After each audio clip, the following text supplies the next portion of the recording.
Hi there guys, and welcome to this quick virtual walk around of this BMW 330D M Sport Touring, and it's also got XDRIVE, which is of course BMW's variant of four-wheel drive. Now I'm going to show you all the reasons why you should definitely be considering having this car delivered or collected and on your drive within the next 48 hours. So starting off down here, you can see it's finished in the rare Black Sapphire Metallic paintwork, which looks really cool in the sunlight. And you've also got the halogen headlights, and you've got front fog lights and front PDC. That also has the honeycomb grille as well. Now, being an M Sport, you've also got a nice little sport specific bumper on the front, on the rear diffuser, and you've got that chrome kidney grille with the black vertical slats. It's a really good looking car, and alongside the 335D, it's the most popular variant of BMW Tourers. Now moving down, you can see you've got your M specific alloy wheels here, and these ones are of course 19-inch, finished in a silver titanium grey. And moving around, you've got your M badging on the wing, you've got your extended flared side skirt, which is also part of the M Sport package. You've got your body coloured door mirrors with built-in indicator, and you've got your high gloss shadow line around the windows, which is of course the de-chroming as it's most commonly known.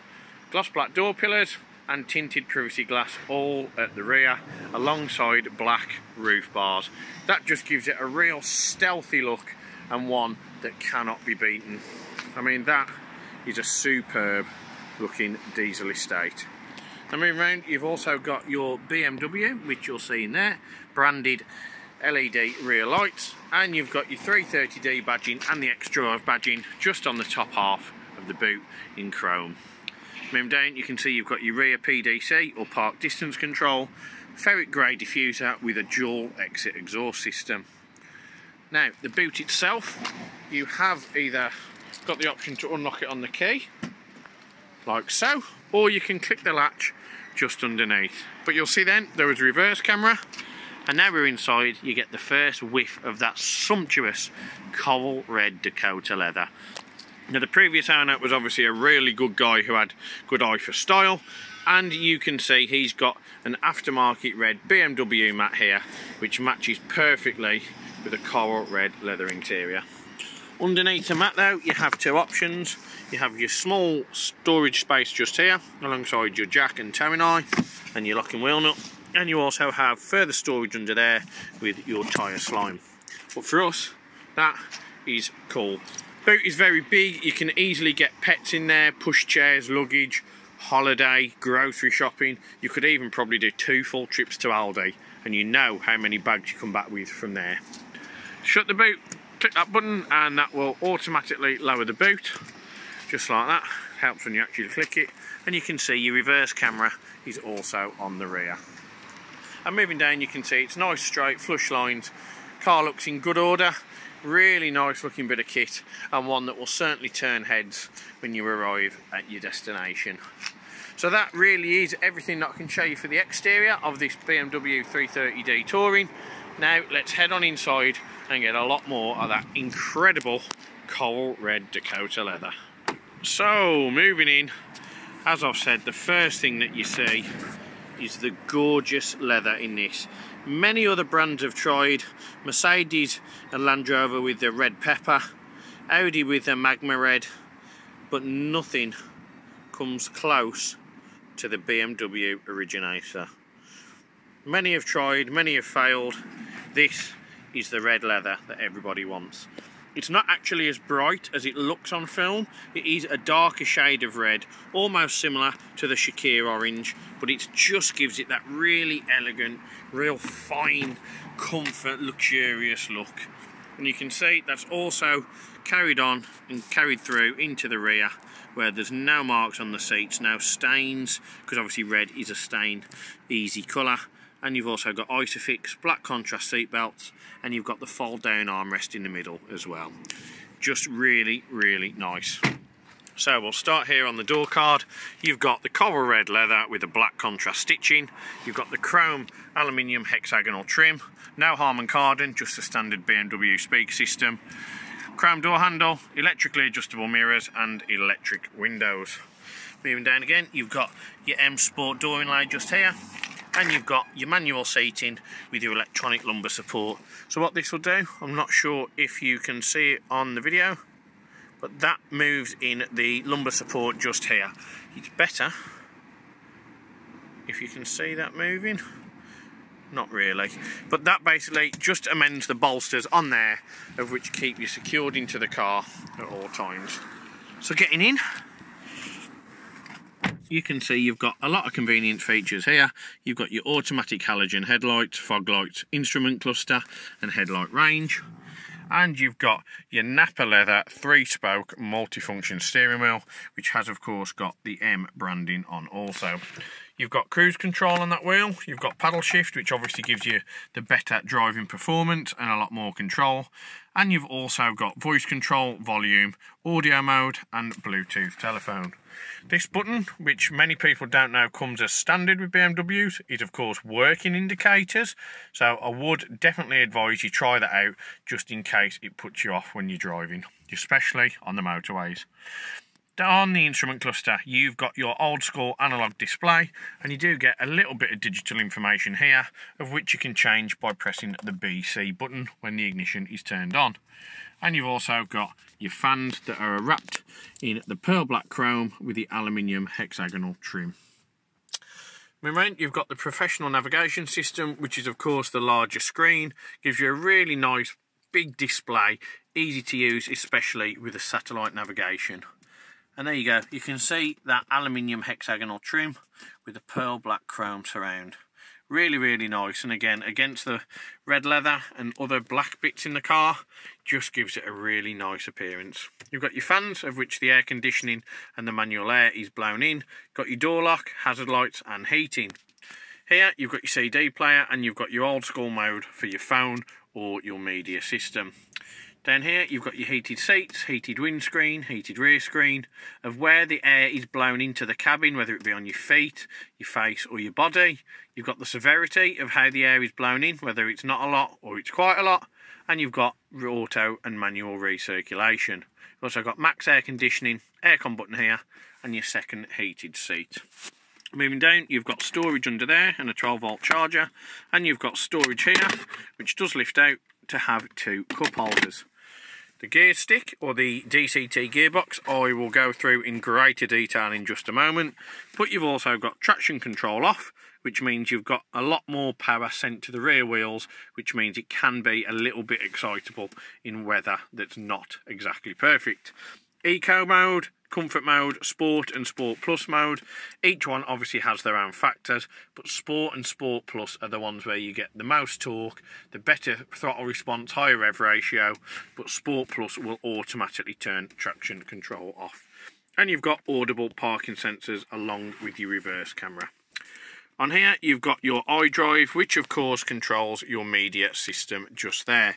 This again we'll touch upon in just a second in greater detail. You've got a manual handbrake here, which many people probably don't recognise because it's not an electrical button, but to use it, press the button down, and to use it to put it on, don't drag it up so it makes a noise. Press the button and do it that way. If you're a car guy, you'll know what I mean. And on here, you've got your armrest, again in the coral Red Dakota leather with a red stitching, which lifts up, and you can see auxiliary in and the USB port as well. But overall, the interior of this car really is just a piece of art more than an interior. For a car of its age, it definitely stands up and lives up to today's standards. So we'll turn the car on now, and you can hear it from cold start. So you can see all your warning lights come on the dash to start with. Turn it on, and there you go. No more warning lights. The only one on is of course the handbrake, which can be removed. And for a car that's covered 65,431 miles, I'm sure you'll agree it's in fine fettle. So that button I said earlier, the menu for the instrument cluster, if you click it, you get your range, you get your average miles per gallon, you get your other miles per gallon, and you get your average speed and the date. For me, we'll leave it like that.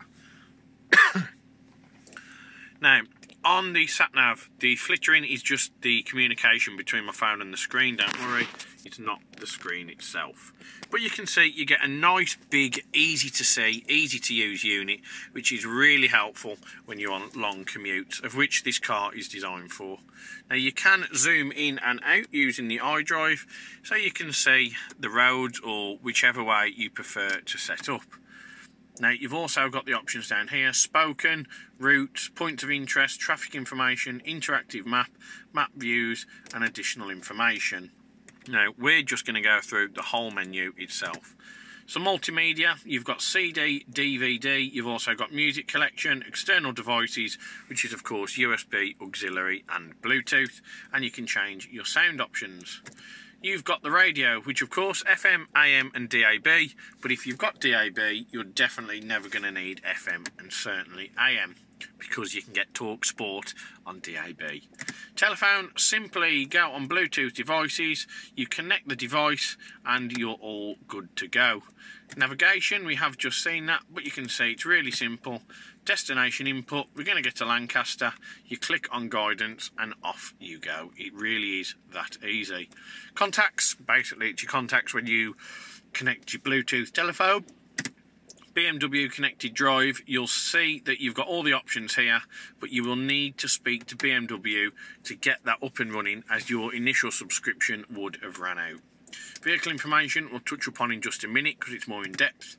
Settings, you can change everything from your instrument cluster display to the control display, time and date, language. I mean, I'm not going to go through them all, but you can see there's plenty of different options on here.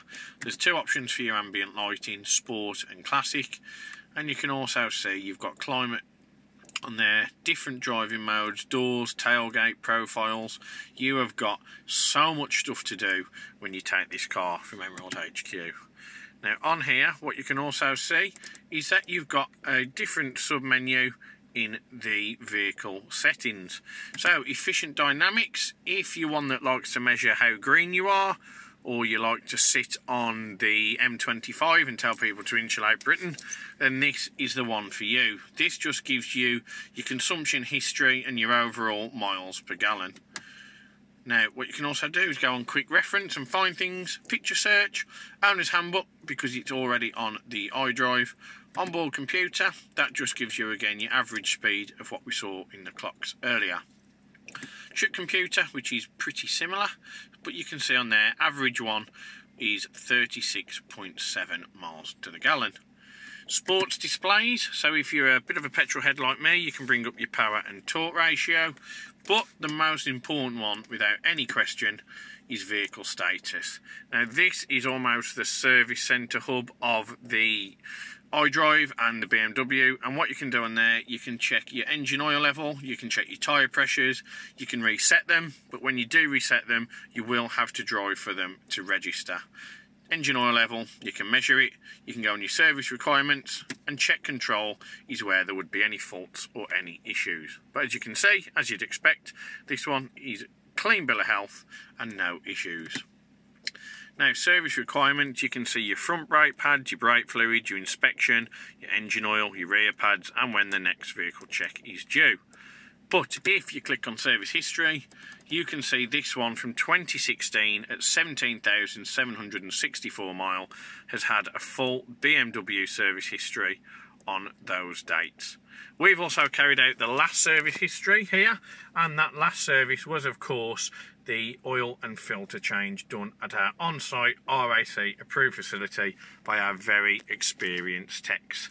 We do service every single car that comes in here at Emerald just to make sure there's no cross-contamination or confusion on products used on the latest service. And also, if it needs an MOT with anything less than 6 months, we'll put one of them on there for you as well. But that really is everything on the tech side. The only one I can show you now is the gearbox itself. Now, to use, you'll need to put your foot on the brake, and you have a little button here that says unlock. If you try and press it down without, you'll have the note that says click the button.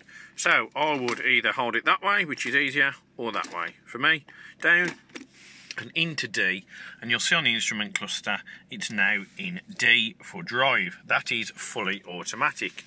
Now if you pop it to the left, that is sports mode. So that will give you a higher rev ratio and it will allow the car to just pull that little bit more. But you'll also see the display has changed to S1. Now there is a third option of which you can use two ways. For me, you can flick into paddle shift and you can obviously see the right hand one changes the gears up, or the left hand one changes the gears down. Now that is called paddle shift or manual mode. It also gives you complete control over how high you can rev the car and how quick you want to get to where you need to go. The other way you can use it, aside from paddle shift, is on the gear stick itself. Now this is a little confusing because to change the gears up, you need to press the gear stick down. To change the gears down, you need to press the gear stick up. So for me, if you wanted to use manual mode, I would just use paddle shift and keep it in D just there, because you can flick in at any time. If you just want a fully automatic sports mode, knock it across into that and you'll see you've got sports. But really guys, that is everything that I can tell you about this really nice, really cool and really well finished BMW 330D XDRIVE M Sport Touring. It is a lot of words, it is a big name, but it's also a really big car that fully lives up to the expectation. So if you do have any questions regarding the BMW itself, the plonker behind the camera, or anything regarding our extensive amount of finance or part exchange options, then do please give us a call and we'll be more than happy to help. We hope to hear from you soon, or even see you down at Emerald HQ.